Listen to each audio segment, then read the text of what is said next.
Seorang ahli metadata Dr. Enoch Tuti Alawiyah MKOM menyampaikan sejumlah temuan mengejutkan pada sejumlah surat yang dikeluarkan Kadin Indonesia terkait dengan penyelenggaraan Musyawarah Provinsi Muprov Kadin Jabar di Bogor pada 24 September 2025 yang berujung dualisme kepengurusan Kadin Jabar. Temuan saksi ahli yang disampaikan dalam lanjutan sidang gugatan dua pengurus Kadin Daerah Garut dan Indramayu melawan Kadin Indonesia di Pengadilan Jakarta Selatan 3 Agustus 2026. Ini sekaligus memperkuat bukti-bukti yang diajukan kuasa hukum penggugat sebelumnya. Dalam gugatan yang salah satunya ditujukan kepada Ketua Umum Kadin Indonesia, Anindya Bakri ini. Saksi menyoal soal surat yang dikeluarkan Kadin Indonesia terkait penyelenggaraan Muprov Kadin Jabar di hadapan majelis hakim yang diketuai Hakim Eman Sulaiman ini. Saksi menyampaikan temuannya yakni sejumlah surat-surat yang dikeluarkan Kadin Indonesia. Sebelum diupload dalam web Kadin Indonesia, ternyata sudah dimodifikasi. Surat yang dimaksud ahli adalah surat bernomor 213 tentang caretaker Kadin Jabar. Kemudian surat bernomor 209 tentang pemberian sanksi, dan surat bernomor 205 tentang penyelenggaraan Muprov. Yang mulia Pak Hakim, dalam surat-surat tersebut sesuai hasil penelusuran saya.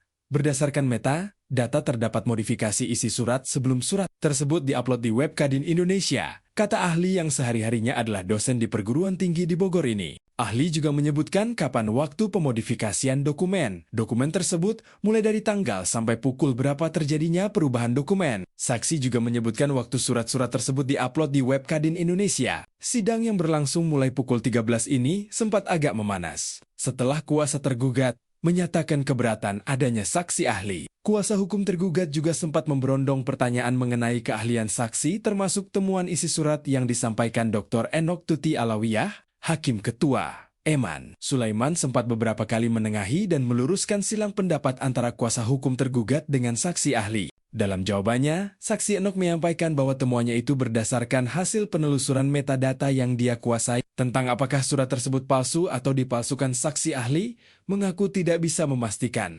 Kuasa hukum penggugat Roy Sianipar menyampaikan bahwa pendapat atau temuan saksi ahli ini menguatkan bukti-bukti yang diajukan ke majelis hakim sebelumnya. Bahwa Muprov di Bogor yang menghasilkan Almer Faik Rusidi sebagai Ketua Umum Kadin Jabar cacat hukum. Ros juga mengapresiasi majelis hakim yang profesional dalam menjalankan tugasnya. Majelis hakim sangat profesional di mana beliau telah mengakomodir apa yang disampaikan penggugat maupun tergugat.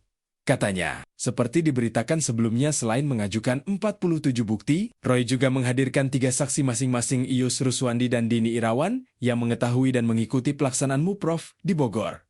Keduanya menyampaikan kesimpulan bahwa Muprov di Bogor tidak sah dan cacat hukum. Saksi lain adalah Ketua Kadin Jabar hasil Muprov di Bandung, yakni Nizar Sungkar. Dalam kesaksiannya, Nizar menyoroti keabsahan Almer Faik yang menurutnya belum 1 periode memimpin Kadin Kota Bogor. Dalam peraturan organisasi, syarat menjadi calon Ketua Umum Kadin Provinsi lebih dulu harus menyelesaikan kepemimpinan Kadin Kota atau Kabupaten. Jika belum 1 periode menurut PO, organisasi belum bisa dicalonkan, katanya. Diberitakan sebelumnya gugatan kedua penggugat ini terjadi akibat adanya 2 kegiatan Muprov Musyawarah Provinsi Kadin Jabar 28 di Bogor dan Bandung pada 24 September tahun 2025. Dalam Muprov Bandung, Nizar Sungkar sukses mendulang suara dan menjadi Ketua Umum Kadin Jabar.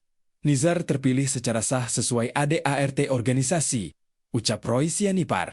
Sedangkan pelaksanaan Muprov Bogor yang memunculkan nama Almer Faik Rusdi sebagai Ketua Umum Kadin Jabar karena dianggap menabrak aturan organisasi akhirnya digugat ke pengadilan. Dalam gugatan yang terregister dengan nomor 1356 PDT G 2025 PNJKT SEL yang digugat antara lain Ketua Umum Kadin Indonesia Anindya Bakri, Wakil Ketua Bidang Organisasi Taufan Eko Nugroho, Wakil Ketua Widianto Daputro, dan Wakil Ketua Erwin Aksa. Teras Jabar mengabarkan.